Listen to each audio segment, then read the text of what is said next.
What's up, nerds? I'm Wes with Neverboard Gaming. I'm hanging with my new best friend here, Corey Kineska. Corey, how are you doing today? Good. You pronounced my name right. I tried so many times beforehand. So we are taking a look at Arkham Horror 3rd Edition. Corey, tell us about this game. So, Arkham Horror 2nd Edition is one of the most popular games in our catalog. It's the definitive horror cooperative game that we've done, and that was 13 years ago. And it was time for us to come back and modernize the game and figure out a way to bring it to a new generation of gamers. Fantastic. And Arkham Horror is actually, 2nd Edition is one of the first games that we, Neverboard Gaming, played as a group. It did not go well. So, Corey, what is different about this game? Obviously it looks completely different. Not completely different, but very different. What are the biggest things that's going to set this game apart from the Arkham Horrors of the past? Sure. So, optically, yeah.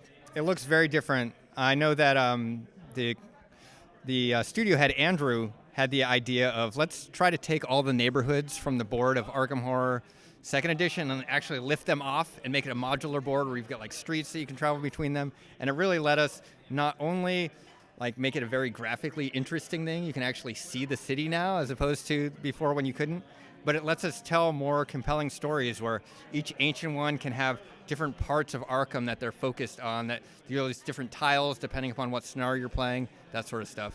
Okay, so it's going to be very scenario-based. What else is going to change scenario to scenario to make each game its own thing? Sure. The thing that excites me the most, honestly, is the way that it tells a narrative.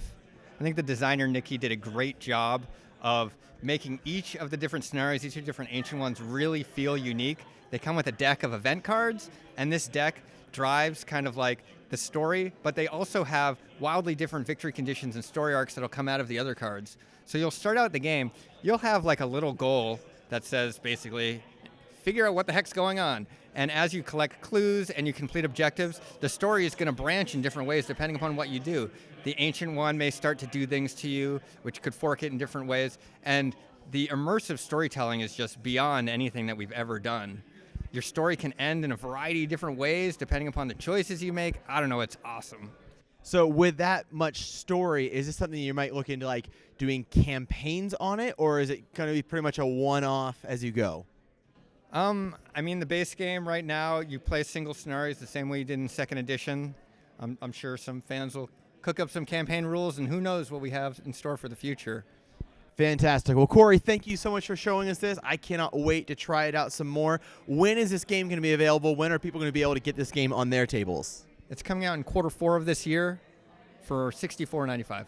Fantastic. That's right around the corner, guys. So as soon as it's available, I'm going to put a purchase link in the description box down below. You guys can get a copy of this fantastic looking game. And while you're down there, don't forget to subscribe to our channel so you'll never be bored.